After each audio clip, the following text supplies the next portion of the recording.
And now the high-stakes battle over whether the Obama administration should approve a major oil pipeline bisecting the U.S. NewsHour correspondent Tom Bearden updates the story from Nebraska.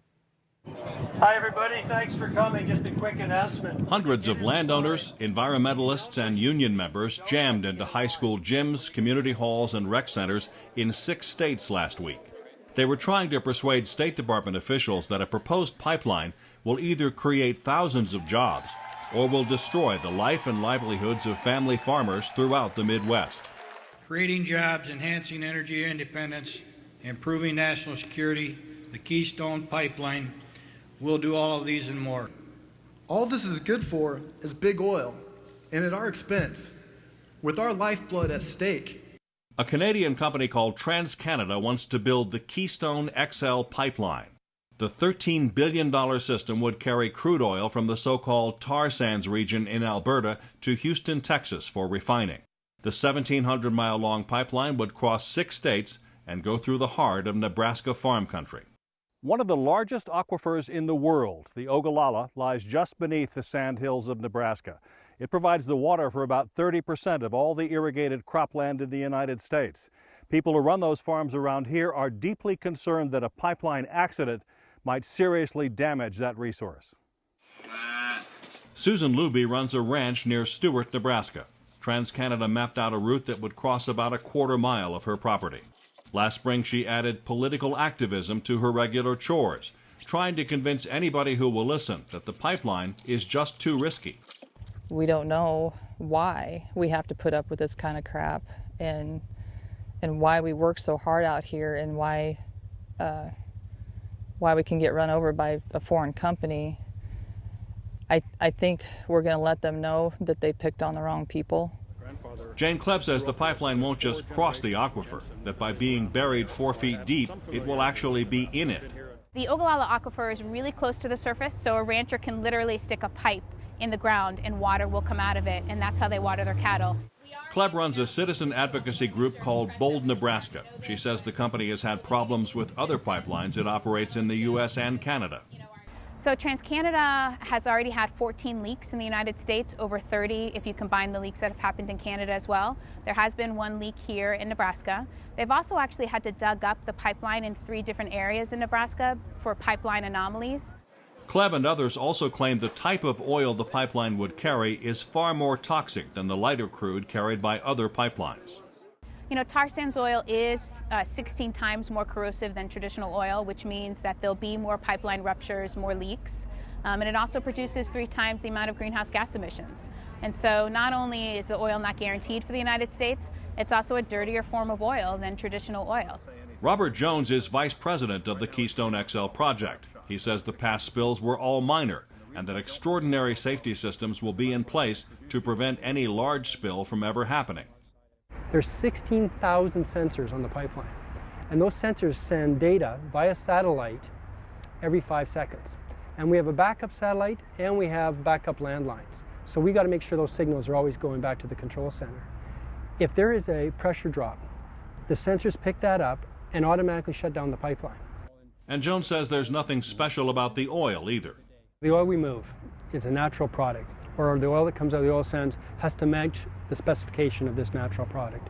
The same oil that the industry has been moving for decades. The same oil that goes through pipelines through Nebraska for decades. In August, anti-pipeline activists staged a 2-week-long protest at the White House, hoping to persuade the administration to reject the permit request. About 1,000 people were arrested. A few days into the demonstrations, the State Department released the final environmental impact statement on the project, a study 3 years in the making. It says the pipeline would carry a blend of synthetic crude oil and diluted bitumen and poses no significant impact to the environment. But Assistant Secretary Kerri-Ann Jones says it doesn't mean the State Department will ultimately grant the final permit. No, a decision has absolutely not been made. But we don't plan to make any decision until we're finished with the process. We want to make sure it's very rigorous, impartial, and transparent. Submit your comments via mail. As is often the case with these debates, it comes down to environmental concerns versus economic ones. Supporters say Keystone XL will create an estimated 20,000 good-paying construction jobs. So members of Local 1140 of the Laborers International Union showed up at a Lincoln, Nebraska hearing to urge the State Department to approve the permit. Workers like Jason Berringer. I've got a family. I've got a daughter in college. I've got a 14-year-old, 7-year-old, and a 10-month-old. I want to take care of them. I've worked with TransCanada before on another pipeline, and I've never had a company like them that took care of environmental issues like they have. They really care about the environmental, and I appreciate that. You know, I want to leave something for my kids too. Ron Kaminsky is Local 1140's business manager. He says opponents are pursuing an agenda that has little to do with Keystone XL. These environmentalists want to end our dependence on fossil fuels. That is not going to happen in our lifetimes. We need to be realistic about it. These guys should be more focused on the pipelines that have been in the aquifer for 20 plus years instead of the safest, most technologically advanced pipeline in the state of Nebraska. This time, however, the issue has created some unusual bedfellows. Republican State Senator Tony Fulton finds it odd to be on the same side with groups he normally opposes. I would be doing a bad job if I didn't step up and say that I have some concern about the proposed route of this pipeline.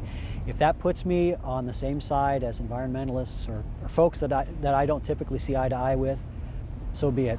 Fulton wants TransCanada to reroute the pipeline.